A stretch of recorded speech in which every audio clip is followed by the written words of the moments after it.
Hello everyone, स्वागत है आपका हमारे यूट्यूब चैनल कपूर SS2 में। इतनी सुहानी हवा चल रही है ना अभी सुबह सुबह, और 12 बजे के बाद यही लू का रूप धारण कर लेगी।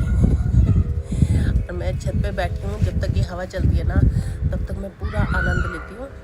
और उन्हीं के साथ मैं सोचती हूँ चलो ब्लॉग भी बना लेते हैं, बातें भी कर लेते हैं, क्योंकि घर के अंदर चलते चलते बात करना, काम करना और फिर बात करना नहीं बन पाता। और मैं अकेली हूँ और कपूर जी अपने काम में लगे होते हैं, मैं अपने काम में, तो नहीं हो बन पाता हमारा ऐसा व्लॉग। तो मैं हमेशा इस तरह से व्लॉग बनाती हूँ, अपने थॉट आपके सामने रखती हूँ। आपको कहाँ कैसे लगते हैं ज़रूर बताना।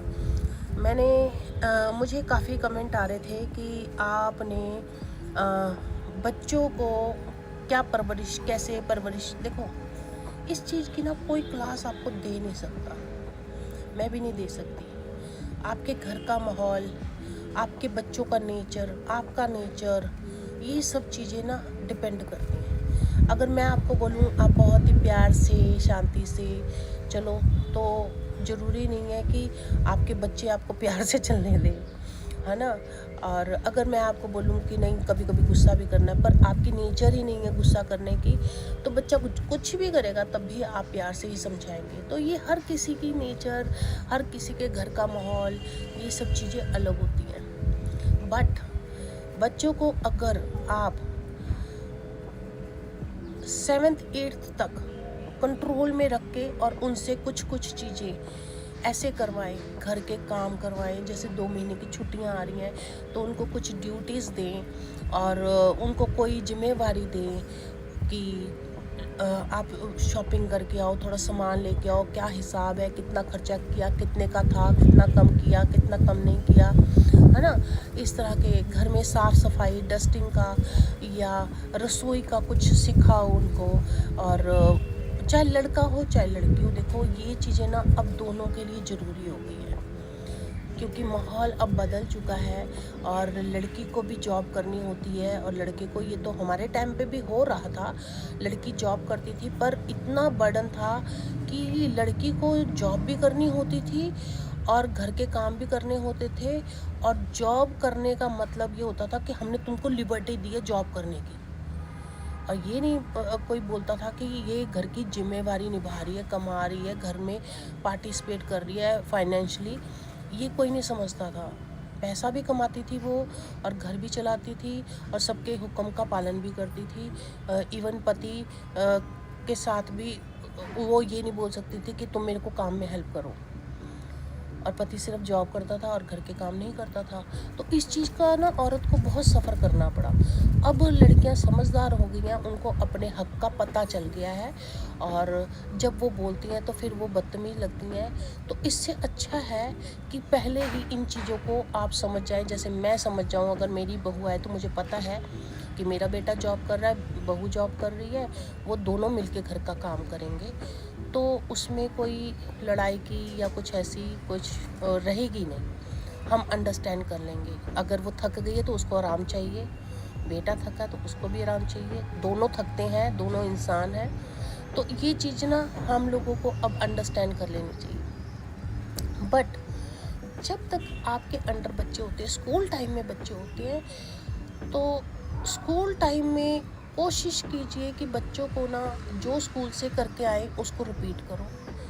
ज़्यादा ट्यूशन पढ़ाने से आपके बच्चे ज़्यादा होशियार नहीं होंगे, और ज़्यादा प्रेशर करने से भी होशियार नहीं होंगे। और अगर होशियार हो भी गए, आपके प्रेशर में 95% ले भी आए, तो उससे क्या होगा कि वो बहुत अच्छी उनको जॉब मिलने वाली है, क्योंकि कंपटीशन ना एंड तक है। तो इसलिए वो जो बचपन का मोमेंट है, आपने उसको हर 10 तरह के ट्यूशन में डाल रखा, क्लास में डाल रखा, music class, swimming class, game class, सब में उसको अपने लिए खेलने के लिए, भागने दौड़ने के लिए, गंद फैलाने के लिए, जैसे कहते हैं ना मिट्टी में खेलते हैं बच्चे, गार्डन में खेलते हैं, 4-10 लोगों के बीच में खेलते हैं, वो आपने जब टाइम नहीं दिया ना उसको, तो वो चीज़ ना बड़े होके वो मिस करेगा कि हम ऐसे खेले नहीं। तो वो लिबर्टी भी देनी ज़रूरी है। घर में भी गंद फैलाने दो उनको। मेरी मदर इन लॉ बोलती थी, बच्चे हैं तो गंद फैलाएंगे और गंद फैले घरों में ही बरकत आती है ना। तो बच्चों को कुछ ना कुछ एक्टिविटी करने दो। दीवार पे अगर ड्राइंग कर रहे हैं, छोटे बच्चे हैं, करने दो उनको, पूरा दीवार पूरी कवर करने दो। मैंने अपने घर में पूरी दीवारों पे करवा दिया था उनसे, ये लो पकड़ो क्रेयॉन्स, जो बनाना चाहते हो बना दो। क्या होगा, 1-2 साल करते रहेंगे, सारी दीवारें भर दी। जब उन्होंने तसल्ली हो गई, उनका वो टाइम निकल गया, मैंने वाइट वॉश करवा लिया। बट ये चीज़ें ना उनको करने दो, बड़ा मज़ा आता है। जो उनकी हॉबी है, क्ले मॉडलिंग कर रहा है तो खूब सारी क्ले ला के दो, क्ले मॉडलिंग करने दो। पेंटिंग करने ला के मन कर रहा है तो उसको पेंटिंग का सामान ला के दो। ये मत बोलो नहीं ये तो बेकार है, आप पढ़ाई में ध्यान दो, नहीं, वो भी करने दो, सब कुछ करने दो, है ना। और फिर उसके बाद एक ऐसा टाइम आएगा जब बच्चा ना इन सब चीज़ों को छोड़ के उसको लगेगा नहीं अब मेरे को थोड़ा टाइम वेस्ट कम करना, अपने आप ही समझ जाएगा और अपनी पढ़ाई पे फोकस करना है, अब पढ़ना है। फिर धीरे धीरे वो चीज़ें उसको समझ आ, रोकोगे तो और अट्रैक्शन हुआ है, रोक दिया अब तो मुझे और करना है।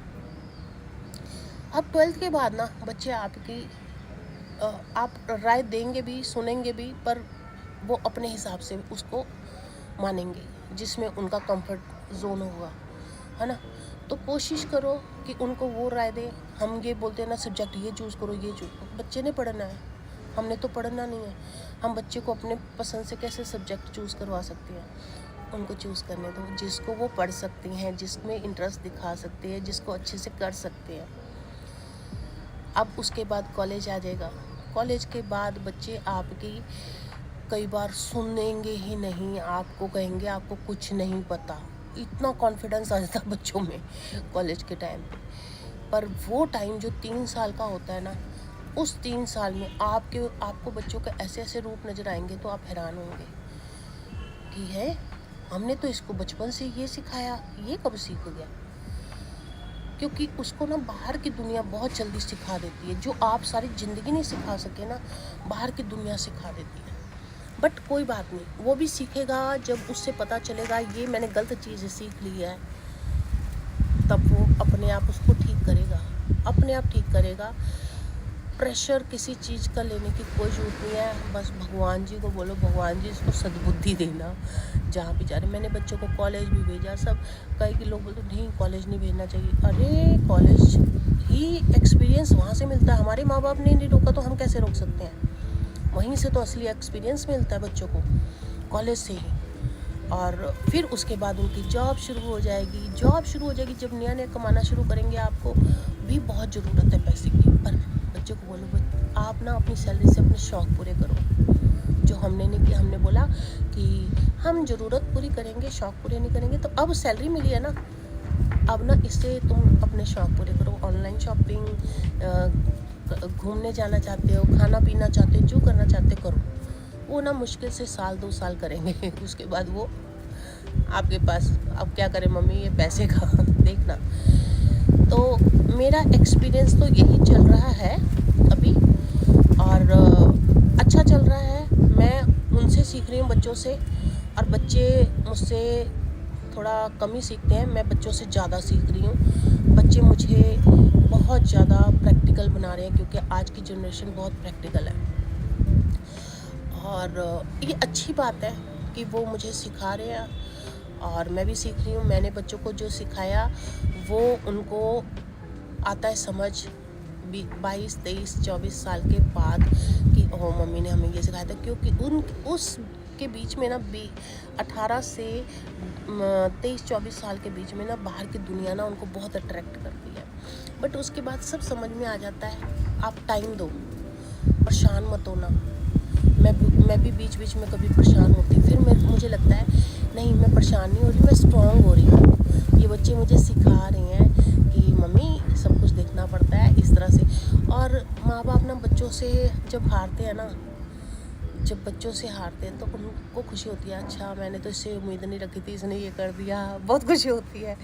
तो ये सब चीज़ें एक्सपीरियंस आपको टाइम से मिलते रहेंगे। इसमें आपका कोई रोल नहीं है कि आपको किस तरह से चलना है, आपको क्या मिलेगा। बस भगवान जी को बोल, भगवान जी आपके बच्चे हैं, इन पे ध्यान रखो, इनको सद्बुद्धि देना बस। ठीक है जी, ये मेरा एक्सपीरियंस है जो मैंने शेयर कर दिया। बातें बहुत सारी होती है, जितनी बात करेंगे उतने कंफ्यूज हो गए। आप अपने हिसाब से चलो, आप बेस्ट मम्मी पापा हो, बस ये सोच लो। और अगर बच्चे सुन रहे हैं तो आप बेस्ट बच्चे हो, ये सोच लो। ठीक है, तो कैसा लगा ये मेरा ब्लॉग ज़रूर बताना और मेरे चैनल को सब्सक्राइब ज़रूर करना।